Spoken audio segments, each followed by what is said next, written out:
Hey pessoal, sejam todos muito bem-vindos ao PacerCast. Estamos iniciando esse projeto e para brilhantar esse primeiro episódio nós convidamos aqui o Luciano Cunha, que já vai se apresentar, e vamos falar sobre o tema biometria. Luciano, seja bem-vindo ao PacerCast. Obrigado. Prazer ter você aqui com a gente. Prazer meu. E conta pra gente, quem que é o Luciano? Bom, o Luciano é um cara que nasceu em Goiânia, mas não tem nada muito de goiano, porque recém-nascido eu fui para o Maranhão, onde fica a minha família. Então eu sou um maranhense do interior, lá da cidade de Carolina. Já moro em Brasília há muitos anos. Sou casado, tenho um filho recém-formado em engenharia, né? Que massa. Sou flamenguista. Que pena. Então assim, eu já moro em Brasília há uns 30 anos, gosto muito de futebol, filmes e culinária, né? Reunir os amigos. Então assim, eu diria que digamos que um cara normal. Bacana. Então você gosta de futebol, culinária, família? Isso. Algum outro hobby? Leitura? Também, né? Assim, até porque a profissão que eu escolhi, né? Ela demanda muita leitura, né? Só que a gente não pode ficar só atento aos livros técnicos, né? Eu já estou formado há... Caramba, vai fazer 30 anos que eu estou na área. Gosto muito de TI e tenho uma fascinação também por aviação, que é um hobby tanto de simulação como acompanhar publicações específicas. Antigamente eram as revistas, né, que a gente tinha, Flap, Aero Magazine, Força Aérea, eu tenho muitas lá em casa. Ia para os aeroportos como spotter. Você até teve uma passagem em companhia aérea, né? Isso, meu primeiro emprego foi na companhia aérea, na extinta VASP. Meu pai era da aeronáutica, então assim, fui criado em ambiente de aeroporto. E aí o mundo dá voltas e voltas e acaba que a gente está trabalhando num projeto que envolve aeroportos. Então para mim é uma satisfação enorme juntar duas coisas que eu gosto, que é tecnologia e aviação. Muito bom. E antes da gente entrar no tema propriamente da biometria, é legal, acho que você explicar a empresa que você trabalha, né, do SERPRO. Bom, explica pra gente o que é o SERPRO. O SERPRO é o Serviço Federal de Processamento de Dados. É a maior empresa pública do mundo em termos de TI. No Brasil nós temos uma outra bem grande também, que é a Dataprev, mas o SERPRO, em termos de contratos e volumes, ele até funcionários, ele é maior. O SERPRO tem mais de 50 anos, né? Ele nasceu no início para atender demandas específicas da Receita Federal, imposto de renda e etc, né? Sem querer entrar muito no detalhe, até para a gente não se alongar muito, né? Mas aí o SERPRO, de uns anos para cá, ele foi mudando, assim, então ele ficou muitos anos trabalhando com sistemas que a gente chama de estruturante, né? Sistemas que estruturam, que dão a base para a administração pública. Então, CIAF de pagamentos, a folha de pessoal, CIAP, CIAFICA de pagamentos e outros sistemas. Então, ele era bem conhecido no meio público, porque é ele que dava esse esteio, mas do cidadão comum ele não chegava muito, né? Então, de uns anos para cá, o SERPRO veio mudando um pouco a postura de prover soluções ao cidadão, né? Soluções de ponta, soluções finais, onde o cidadão perceba o ganho real ou o valor que o Estado está trazendo para o cidadão. Então a gente procurou nesses anos diversificar a carteira de clientes, não só clientes da área pública como privado também, e prover informações que tragam ao cidadão algum valor na ponta, como por exemplo, hoje nós temos todo o processo de habilitação de documentos, de documento veicular, documento da própria CNH, tudo digital, né? Então você ter a carteira digital de trânsito, que eu acho que nós temos aí mais de quase 50 milhões de usuários já utilizando, dispensa qualquer tipo de documento. A gente sabe qual era o transplante, perdeu uma carteira de papel, ou perdeu um DUT, antigo custos, DUT. Né, envolvidos. Custos envolvidos. E, poxa, já aconteceu, até citei, eu ia ao cartório preencher um DUT, preencher errado. Aí tive que gerar outro DUT. E lá é um processo muito burocrático. Então nós estamos trabalhando para desburocratizar o Estado, né? Trazer serviço ao cidadão. E o próprio GovBR também, que é uma plataforma gigante, onde você tem um login único, acesso aos serviços do governo. Então a gente vai avançando. Assim, eu confesso para você que hoje o SERPRO um turbilhão de ideias. A gente tem equipes específicas e a gente é instigado a buscar novas soluções. E aí nós podemos citar várias. O Serpro ele tem em torno de 8 mil funcionários e a gente está na sede em Brasília e nós temos 11 regionais. Cada regional ela tem a sua estrutura, né, de rede, de produção, e ela atua, para chegar, trazer para o meio de TI, ela atua como uma fábrica. Então temos várias fábricas espalhadas pelo país, atendendo assuntos e clientes diversos. Só para finalizar, a gente atende na minha área a vertical, nós temos lá dividido em verticais, e eu trabalho com a vertical, nossa superintendência, a minha área específica, a gerência, a gente atende a área do Ministério da Infraestrutura, né? E aí, como o Ministério da Infraestrutura é muito grande, ele cresceu, agora voltou, se foi dividido entre transporte, portos e aeroportos. Então eu cuido das verticais de aeroportos e portos, né? Então aquaviário e aviação, e aí envolve ANAC, SAC, Infraero, o próprio Ministério, e aí do outro lado nós temos a Secretaria Nacional de Portos, a Agência Nacional de Transporte Aquaviário. Aí eu tenho uma outra vertical que outro colega cuida, com o Fernando, e ele já cuida mais da parte de transporte, que envolve DENIT, que é um mundo também, a NTT, por exemplo. Muito legal, a gente como cidadão muitas vezes, né, não conhece, exatamente, o Serpro, e o quanto a gente já depende do Serpro, né? Que a gente acabou de falar aí, carteira de habilitação, documento do carro, o imposto de renda que a gente já está ali dentro. Cada dia mais avançado, né? Cada dia mais ágil para você prestar uma declaração. Quando eu estive lá um tempo atrás, teve aquela nossa reunião lá, eu pude ver até aquele War Room lá de ataques, né, do mundo todo. Bem legal, né? Você faz até a proteção aí do país. Assim, a gente tem um grupo dedicado a isso, um grupo de resposta a ataques, um grupo de monitoração, e até agora nenhum tipo de dano a gente teve aos dados do cidadão pelo trabalho de excelência que o pessoal está prestando. E uma coisa que a gente conversou bastante ontem com o pessoal aqui, que eu gostei muito, né, que é um mote de vocês, né, de tirar o peso do cidadão, né? Então, exatamente. Eu acho que o grande avanço que teve nos últimos anos, que nós brasileiros não estávamos acostumados, né, é que é tudo o Estado querendo de alguma forma punir ou cobrar alguma coisa, e o Serpro tem ajudado muito aí nessa questão da tecnologia, né, porque é o foco principal, a tirar o peso, né? Então como que a gente pode facilitar a vida do cidadão? E segundo o Banco Mundial, o Serpro hoje é o segundo, o governo brasileiro já é o segundo do mundo em soluções digitais, né? A gente usou o Serpro, todo mundo conhece o case da Estônia, né? E algumas lições foram tiradas de lá. Então a gente hoje está bem avançado e já é reconhecido mundialmente.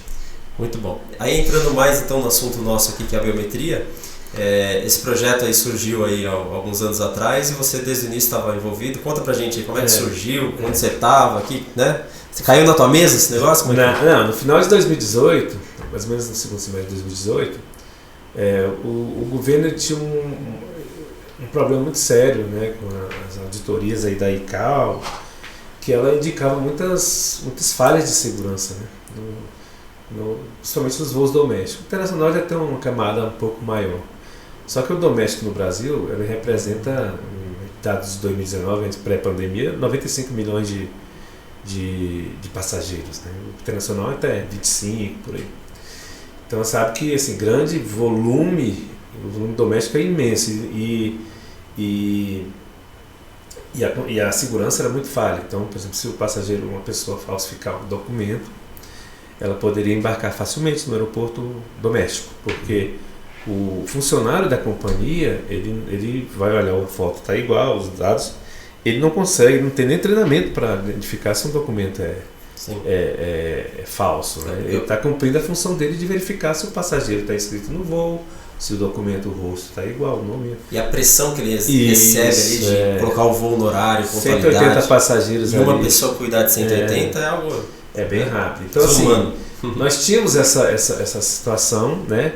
Por outro lado, nós tínhamos os órgãos anuentes que trabalham nos aeroportos, que é a Polícia Federal, a Anvisa, a Vigiago. Eles não tinham uma ferramenta para eles trabalharem assim. Tem algumas, mas de forma isolada. Então, existia casos, por exemplo, que quem trabalha em aviação sabe disso, que a polícia chegava lá na empresa aérea pedindo para usar o sistema para identificar se um passageiro que é procurado, né, que estava no voo. né? Então a gente vê que isso não é muito falho, em termos de agilidade, toma muito tempo do servidor, né, do policial, do servidor da Anvisa, por exemplo. E aí nós tínhamos já um case de sucesso dentro do SERP, que já estava implementado já desde 2014, mais ou menos, um sistema chamado EDBV, né? Que é um sistema feito pelo SERPA para a Receita Federal, no qual antecipadamente o analista da Receita ele entra no sistema e faz filtros, né, de acordo com o que ele deseja fiscalizar, por perfil. Né? Ele faz vários cruzamentos de informação, idade, destino e outros mais que a gente não pode também falar abertamente, mas eles já chegaram a um nível de excelência muito alto. Então, quando um voo com 150 passageiros ou 200, a gente sabe que o quadro de servidores é pequeno, então antigamente ficava a pessoa, né, selecionando, achava no achômetro, digamos assim. Hoje não, você tem sistemas, hoje não, há um bom tempo já, sistemas que tem câmeras que, após ele fazer a análise, as câmeras fazem a identificação daquele passageiro que pode ser, está dentro do perfil a ser vistoriado. Bom, então nós fomos buscar dentro do SERPA, como eu falei, o SERPA é muito grande, e nós temos várias soluções, então vamos buscar soluções que eu pudesse trazer para aumentar essa fiscalização, né? Só que aí mas na época eu e dois colegas, o Fernando Paiva e o Rogério Ueda, começamos a desenhar, né? Discutir, desenhar e aí falamos, mas aí temos a biometria já no mundo, né? Por que não agregar essa segurança com a facilitação, juntar esses dois mundos, digamos assim, e trazer uma solução? Aí começamos aí. E aí desde o início nós tivemos essa ideia de trazer valor para toda a cadeia, né? Você tem valor para o passageiro porque ele embarca mais rápido, sem utilizar documento, sem ter até questão sanitária, né? De troca de equipamento, de celular, o papel, exatamente. Temos a questão para as empresas aéreas, porque facilita, aumenta a velocidade, embarca mais rápido. Tem uma segurança para ela também, que você tira o peso do funcionário de fazer uma análise, ou de deixar, por exemplo, como eu já nós vimos, criança entrar fugindo dos pais, entrar no avião com um documento falso que alguém que conheceu na internet forneceu. Isso acontece, infelizmente temos esses casos. Então, e também trazer a segurança para o embarque. Então, fomos trabalhando. Desde o início pensamos em fazer para todos os modais, né? Começamos pela aviação, porque a aviação é mais controlada, né? Então, começamos aí, fizemos um mapeamento, visita, inclusive em outros países onde já tinha identificação funcionando, a biométrica. Fizemos um Inception com empresa aérea, aeroporto, e depois fizemos lá em Brasília até com a Inframérica e a Latam, na época, e depois viemos para reunir com a equipe nossa que basicamente está em Florianópolis, o nosso centro lá em Florianópolis. E aí fomos avançando. Aí quando começamos a ter um produto, aí entramos numa fase difícil. Aí naturalmente buscamos a SAC, que foi um grande parceiro, e ele já tinha essa ideia da biometria desde a Copa, né, de 2014, mas ainda não tinha conseguido viabilizar. Existiam algumas... Até a Gol tentou fazer uma solução, mas assim, não tinha prosperado. Bom, e aí nós passamos por uma fase que foi uma fase complicada, que é convencimento, né? É você vender aquele produto, né, que a gente sabe que todo dia temos startups aí com ideias boas que precisam ser amadurecidas e convencidas, né? Então essa parte de convencimento dos atores, do secretário, ministro, presidente do SERPA. Então nós passamos por essa fase, que foi uma fase bem, bem longa, mas foi quando eles viram o produto, falou, poxa, Polícia Federal, a própria Anvisa, poxa, temos uma coisa aqui disruptiva e que pode revolucionar a forma isso internamente, né? Mas para fora também. Aí depois vocês tiveram companhia aérea, aeroporto. Depois que a gente conseguiu governo, agora falou, cara, agora a gente precisa convencer as operadoras aeroportuárias, convencer as empresas aéreas, que são os principais atores, né, no caso dos embarques, e também fornecedores que tenham um produto para que possam pilotar conosco e a gente provar a viabilidade do projeto, né? Que o projeto é viável, que ele pode ser executado. E aí, como eu te falei, nós trazendo soluções que já estavam no SERPA, buscamos essa da Receita para fazer até tratamento dos arquivos API, PNR, que já vinham da internacional. Que as companhias aéreas mandam para os outros países nos voos internacionais. O SERPRO ele já estava há algum tempo também trabalhando com biometria, né? Já tinha solução da própria CNH e ele já usava, inclusive tem várias entidades financeiras, etc., que já utilizam da biometria para validar os dados, banco ou empresa de locadora, etc.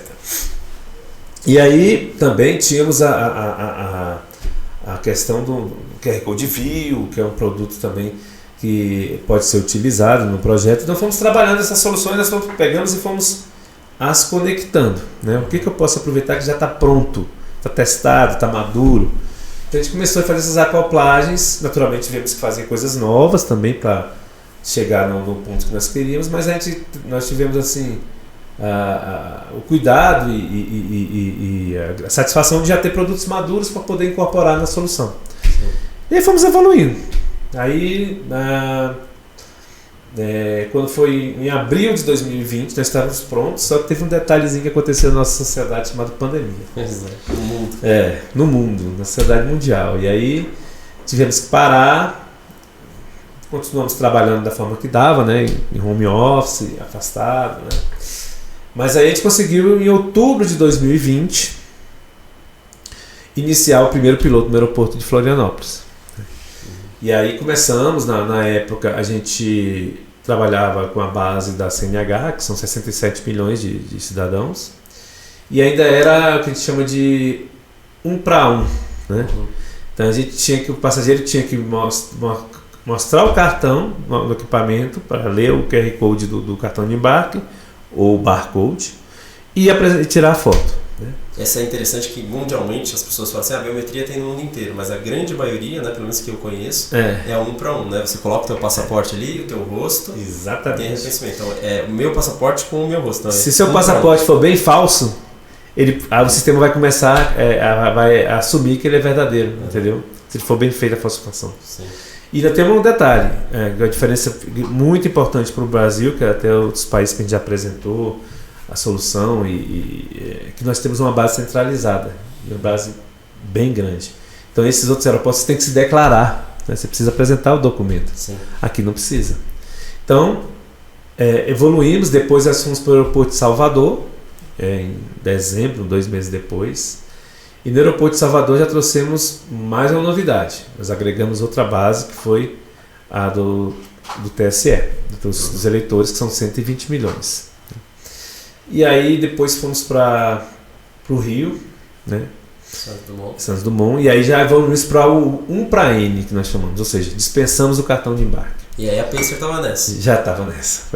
Ela participou desse piloto lá no Rio de Janeiro.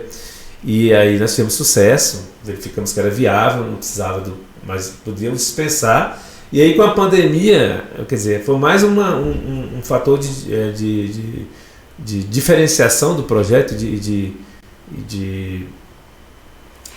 agregar o produto, que era a questão de não ter que trocar papel, né? A gente estava no auge da pandemia. Sim. E aí foi fazendo várias paralisações. No final nós pilotamos aeroportos de diferentes modelos. Então tivemos Brasília, como eu falei, Florianópolis, Salvador, Brasília, Congonhas, Santos Dumont, Ribeirão Preto, que é um regional, Curitiba e Confins. Tá? Então nós tivemos aí 8 aeroportos, conseguimos validar mais de 5 mil passageiros. Né? Tem um desafio que a gente teve desde o início, que é de ter aderência à LGPD, que é a Lei Geral de Proteção de Dados Pessoais, e aí houveram grandes discussões sobre isso, um desafio também muito grande de enquadrar o projeto de forma que respeite a privacidade do cidadão. Então, qualquer biometria que é capturada, ela precisa de um consentimento, então não saímos captando ao léu, digamos assim. Então a gente teve esse cuidado. E aí fomos provando o produto. Aí conseguimos fazer a virada, né, para a produção. Foi a evolução de assinatura de um acordo com a Infraero, que ainda tem uns aeroportos no país, e de lançar no aeroporto, na ponte aérea, aeroporto de Santos Dumont e Congonhas. Bem simples, né? Os aeroportos mais fáceis de colocar. Pois é.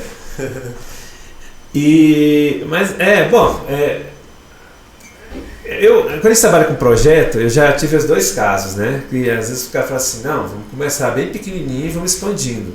Já tem uma outra corrente que acha que você tem que começar no mais difícil. Você começa no mais difícil, tudo depois fica fácil. Exatamente. Então mas no caso aí também houve uma questão das empresas estarem no mesmo ministério, tivemos algumas facilidades em termos de acelerar o processo. E acabou sendo a primeira ponte aérea do mundo aí. Exatamente. Então assim, a repercussão na imprensa é gigantesca, é um assunto que interessa demais, né? É um assunto, inovação, disruptivo, inteligência artificial. Então a gente evoluiu bastante. E aí implementamos, e naturalmente que com as 3 companhias, as companhias aderiram, né?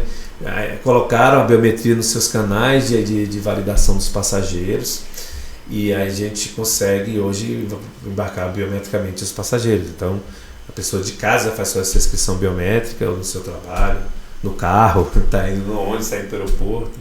Quando chega lá, ele pode passar pela área, entrar na área de segurança, né, que é o Pre-Security ali, simplesmente com o seu rosto, e embarcar no avião também. Então não precisa de cartão de embarque. Então tem aquelas pessoas que amassam o cartão, esquecem o cartão, ou tá no celular e vai, não printei a tela, aí vai tentar logar, se a internet estiver ruim. Então tudo isso dificulta.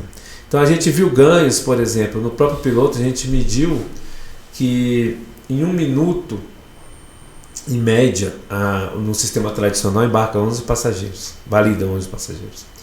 No sistema, isso se todos tiverem com o cartão na mão e o documento. O que não é verdade. Né? Sim. É isso que eu ia falar. A pessoa vai embarcar, chega na hora e fala assim, documento. Aí vai a pessoa buscar. Fora os speeds que acontecem no aeroporto, né? Ou até pessoalmente, ali, quando está acontecendo embarque, já vi muito isso, a agente de aeroporto fica assim, pessoal, documento e cartão de embarque em mãos, né? Parece uma rotina, várias vezes eles ficam falando ali. Aí pode ter uma moça que esqueceu da bolsa, e cara, a bolsa é desse tamanho, tem 1 milhão de coisa lá dentro. E aí nós conseguimos, só nessa comparação, digamos assim, seca, né, de que as pessoas tivessem todo mundo com seus documentos, né? Enquanto embarcavam 8 passageiros, no modo tradicional a gente embarcava 11, com um equipamento só. Sim. Então já tem um ganho bastante significativo. São vários ganhos. E aí, por outro lado, tem todo um back-office que os órgãos anuentes, a polícia, a Anvisa, eles podem pesquisar hoje, eles não precisam mais ficar procurando o computador lá do Kaká, né? Lá do despacho da empresa, da companhia aérea. Então é uma evolução. Eu quando trabalhei em empresa aérea, era um mundo diferente, né? Tinha um cartãozinho um tipo de cartolina, tinha que carimbar com o datador. Era um negócio. Tamo juntos. Né? O sistema era tela preta, né? Tinha o Telex ainda, caramba. E aí hoje é tudo instantâneo. As empresas foram, né, avançando. A Gol lançou o cartão que tem hoje de papel, depois vieram os aplicativos. Exato. Então isso tudo avançou. Agora nós estamos tendo uma nova onda, que é mudar a forma que as pessoas embarcam. Né? Você agrega uma segurança muito grande. E aí você começa você pode, né, de acordo com a necessidade Por exemplo, quando a gente trabalha no aeroporto, a gente tem um brief, né? Aí no brief fala assim, olha, tem um mandado que essa pessoa que não pode embarcar. Cara, você não olha. Você está na correria ali, você nem lembra Se o sistema não estiver integrado. Então assim, infelizmente acontece. E aí você vê pessoas aí fugindo do país com outro nome. Então isso está cada vez diminuindo. Então assim, vai ficando difícil. Para quem é correto não tem problema. Eu já fui supervisor de aeroporto, né? E recebia direto essas mensagens da Polícia Federal com o nome da pessoa que estava proibido de embarcar. E a gente imprimia, né? Olha lá. Exatamente. SG imprimia, colava isso mesmo. Lá do no check-in. E a menina que está ali atendendo, ou o menino, enfim, tem que ficar atento ao nome que está ali e a quem ela está atendendo. E às vezes aquela fila gigantesca, ela tem que agilizar. Não dá. A chance de erro E hoje mais ainda, porque muita gente não passa pelo check-in. Exato. O cara chega e embarca direto. Exato. Mais de 50% no autoatendimento. Então, com essa validação, caso os órgãos queiram, eles podem, né, controlar um passageiro que é procurado. Isso aí é a regra de negócio dos órgãos, né? Ou até, efetivamente, barrar a entrada. Recebe informação antecipada, né? Exatamente. Não precisa deixar na hora do voo. Exatamente. E assim, vamos ser honestos, né? Nosso país ainda é abençoado de não ter atentados, essas células terroristas, etc. Mas a gente teve casos aí recentes que foram bem preocupantes. Então, tudo isso agrega, né? Você traz segurança para o ambiente, né?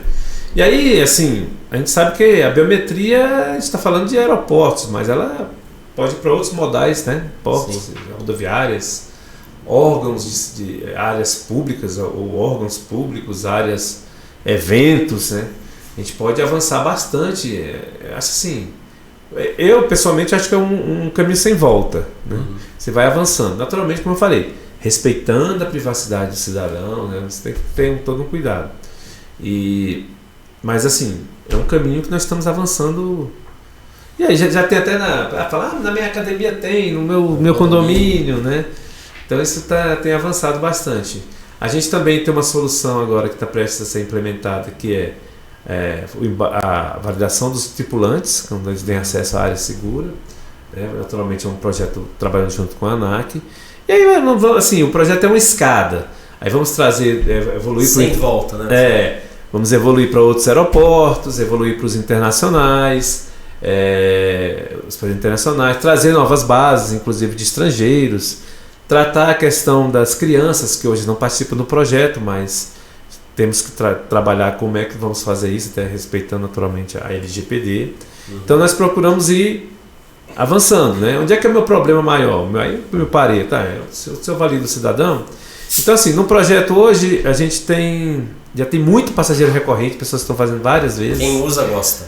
Exatamente. Já os passageiros vibram. Né? Vibram. Então você fala assim, nossa, me senti em Dubai. É muito legal. Então assim, tem várias, é muito legal, cara. Assim, o retorno do passageiro, quando ele vê funcionando e a rapidez que a gente alcançou, né? Sim. A gente consegue ali em 3 segundos em média, depois que a foto é capturada, devolver um ok e abrir o área segura ou habilitar o passageiro a entrar no gate. Isso no gate ainda tem mais um fator que a gente tem que validar a identidade do passageiro e validá-lo, enviar para o sistema da companhia aérea para que faça a validação. A gente fala desses 3 segundos, né? Pra quem não sabe, atrás Pacer manda foto, Serpro recebe, manda a companhia aérea, volta pro Pacer, ele dá o vizinho. Isso tudo em 3 segundos. Né? Com muito mais segurança, porque hoje manualmente a pessoa no BCBP antes do raio-x ali, a pessoa nem tem validação de se realmente é ele. Se eu pegar um cartão de embarque, eu entro e ninguém está conferindo. E aí deixa lá o gate, lá pro portão de embarque, para uma pessoa ali que está correndo para colocar o voo no horário com muitas pessoas, né, muitos passageiros, para olhar um documento que não é, muitas vezes, nem é habilitado a ver se realmente é verdadeiro ou falso aquele documento. Né? Hoje no pré-security, se o cara achar um cartão no chão, foi daquele dia, ele encosta ali e está lá dentro da área segura do aeroporto. Então, realmente é complicado. E para não... Eu fiz alguns posts quando a gente estava nos exercícios lá e vi que as pessoas se espantaram com isso, né? E para não ficar dúvida daquilo que você já explicou aí, é algo realmente muito simples, né? Então, hoje, se você... Para embarcar, você precisa ter um papel ou no aplicativo QR Code ali, o cartão de embarque, e precisa do teu documento para embarcar. E com essa funcionalidade, eu chego ali com o meu rosto, olho para a câmera, abre a cancela. Vou pro gate, olho e embarco. Né? Então não preciso pôr a mão no bolso. Eu mesmo sou mais tecnológico, gosto do aplicativo da companhia, que não é todo mundo. Eu vou e mostro o meu cartão de embarque lá. Aí eu uso o meu documento digital. Eu tenho que tirar, abrir o aplicativo na hora ali e mostrar. Exatamente, eu faço também. Né? Tudo é tempo. Então, com esse projeto a gente não sabe. Você não imagina, até o cara estava falando lá no Rio, por exemplo, a quantidade de documentos que ficam. A pessoa tira, o cara apresenta, a pessoa esquece. Ou então até o próprio funcionário, às vezes, coitado, esquece na correria ali. Isso principalmente acontece com famílias, a família vem e a família ela quer se livrar daquele monte de cartão de embarque. Então vem o pai ou a mãe com 3, 4 filhos e fala assim, toma. E a criança apurriando. E aí o agente de aeroporto tem que pegar aqueles documentos com aquele monte de cartão de embarque, ler cada um, conferir, e muitas vezes um dos documentos ficam por ali. E aí o transtorno para a pessoa de ter que... imagina, chega os 4, a criança ainda não, mas digamos que quando tiver criança, olha aqui, entra, olha aqui, entra, olha aqui, entra. Então eu coloco ali que acho que uma família de 4 pessoas, eles levam ali, vamos botar aí, dá mais que 15 segundos por pessoa, porque até pegar aquilo tudo e conferir. Então você vai levar aí 30 segundos não, 1 minuto, vai. E fora a sensação de desorganização. Exatamente. Aí com a biometria você embarca essas pessoas, digamos que gaste 5 segundos, que é acima dos nossos 3, você vai levar aí 20 segundos para passar os 4. É muita diferença. Então, biometria é o futuro ou presente que não tem mais volta, né? Eu acho que não. Só tende a aumentar. A gente tem avançado o próprio SERPRO, e te saindo até um pouco da aviação, a gente está avançando aí para, por exemplo, você vender um carro para uma pessoa, identificando ela biometricamente. Então eu chego, você quer vender um carro para mim, você se autentica biometricamente, dizendo que você é você, assina digitalmente os documentos, envia para o comprador, ele também faz sua validação biométrica, é reconhecido que ele é ele, e aí você tramita um documento na garagem da sua casa, num domingo. Você esperar o cartório abrir na segunda-feira, tem que se deslocar. Então, e aí, inclusive agora está avançando para incluir meios de pagamento. Então, assim, é uma coisa fantástica. A gente que é cidadão, poxa, assim, é complicado você ter que sair do seu trabalho. Hoje de manhã eu vou ter que ir para o cartório, pegar uma fila, o cartório só abre 9 horas, para simplesmente você transmitir um bem para outra pessoa, né? Simplesmente não, porque é um bem, né? Mas assim, eu acho que hoje em dia tem várias aplicações, né? Tem várias aplicações e o futuro vai trazer mais ainda para as pessoas. Então, como a gente vê que, por exemplo, o dinheiro está deixando de existir, dinheiro de papel, né? A gente, às vezes eu saco R$100, eu passo um mês com ele. Faz muito tempo que eu não faço isso. Porque assim, não, às vezes eu compro coisa na rua. Aqueles caras que vendem saco de lixo, pano de chão no sinal, ou na igreja na oferta. Então você não. Cada vez menos. Né? E aí daqui uns dias também vai estar acabando o cartão, cara. Você está usando cada vez menos cartão, o de plástico, né? Sim. Então eu acho que o cartão de embarque está fadado a acabar, né? Legal. Então você vai usar a biometria, que eu acho que é o meio mais seguro hoje que nós temos e prático, está provado que é. Seguro, sem burocracia. O desafio como qualquer coisa, tecnologia nova, qualquer processo novo, é mudar o processo. Né? A tecnologia já provou que ela é factível e é viável. Né? Então, qual que é o nosso desafio agora?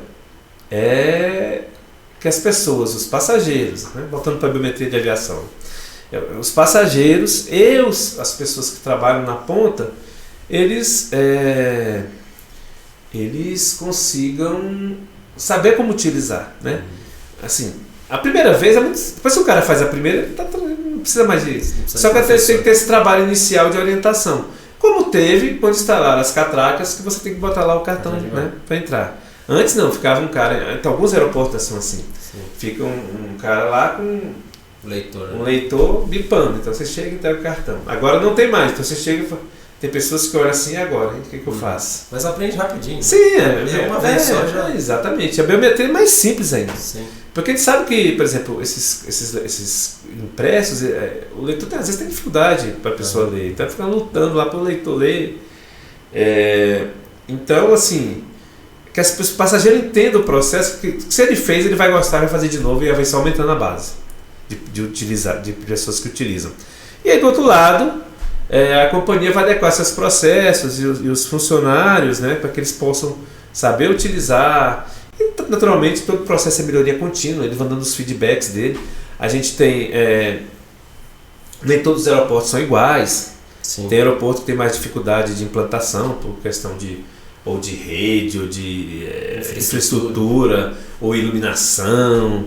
Né? Então, assim, é um desafio, a gente vai avançando. Como eu falei, é a escada, vamos em frente, eu até brinco. Vamos rompendo. Né? Isso aí. Legal. Sei que a gente tem assunto aqui, pode ir para Acho que o dia todo. O dia todo? Eu gosto demais. Sem dúvida. Toda vez que eu faço a apresentação, eu estouro meu tempo. Mas indo para o final, então, e como você gosta de falar, de dar uma dica, né, para quem está nos ouvindo aí de maneira simples e descomplicada. Seja um cidadão ou seja talvez um empresário que está nos ouvindo aí, seja da aviação ou não. A pessoa gosta do assunto e quer investir. Qual que é a dica que você dá para a pessoa buscar esse conhecimento da biometria? Onde que ele busca informação sobre isso? Ou o que ele pode fazer para colocar o negócio dele dentro desse mundo da biometria? Olha, o Serpro, ele como indutor, e ele hoje é o responsável por grandes bases de dados centralizadas, ele tem disponível para o empresário, para a pessoa jurídica, vários produtos, inclusive produtos de validação biométrica. Então pode ser um canal que ele possa buscar para iniciar, fazer sua validação. Tem outras empresas também que provê esse produto, mas aí alguns têm base própria. Tudo bem, pode ser que, como diz, cada um tem o seu perfil. Se o empresário, vou pegar uma academia, ele não quer uma validação tão, né, a ponto ele só quer agilizar a entrada dos seus alunos. Sim. Ele pode ter uma base própria, não tem problema. Como eu falei, uma das coisas que a gente fala, o Serpro, ele não está na última milha. Cada empresa desenvolve o seu. A gente quer facilitar. Se você disse, não, eu quero facilitar o meu trabalho porque eu preciso de consultar aquela pessoa ela mesma, porque eu tenho uma empresa de crédito e eu quero agilizar a concessão de crédito. Então eu não preciso que a pessoa me entregue cópia de documento, simplesmente eu usar a biometria. O governo, os novos digitais fazem. Exatamente, é o que os bancos digitais fazem. Então o governo tem um carimbo dele, ele me atestou que aquela pessoa que está te propondo ali é ela mesma. Então cada caso é um caso. Então assim, você pode buscar o Serpro, se você precisar de uma validação oficial. E assim, mas também você pode fazer a sua biometria com uma base pequena, lá, sei lá, 300 alunos ou funcionários. Aí tem várias empresas no meio do ramo, tanto pública quanto privada. Mas assim, como eu falo, é um caminho sem volta, é um assunto empolgante. Né? Quando a gente vê a velocidade que a coisa funciona e o que tem por trás... Das possibilidades. Então assim, eu já, assim como eu falei, eu já apresentei isso para a faculdade, as pessoas ficam encantadas com o projeto e com... Porque assim, desculpa para finalizar, mas tem toda a inteligência artificial ali. Então, por exemplo, se você chega com uma máscara, um óculos escuro para fazer a validação, que não é possível, então a inteligência já reconhece que você está com máscara e antes de enviar para a gente validar, ele já fala, senhor, por favor, tira a máscara. Que é o que a gente tem feito nos aeroportos. Né? Exatamente. Então assim, isso é real, está acontecendo. Se for pegar agora esse horário 11h06, se eu pegar o log lá, tem várias pessoas sendo validadas ao mesmo tempo. Isso vai só crescer exponencialmente. Bacana. Luciano, agradeço demais a sua presença, o seu conteúdo, enfim, a tua participação aqui com a gente. E você que está nos acompanhando aí, não deixa de se inscrever no canal da Pacer, curtir, compartilhar se você gostou e continue nos acompanhando.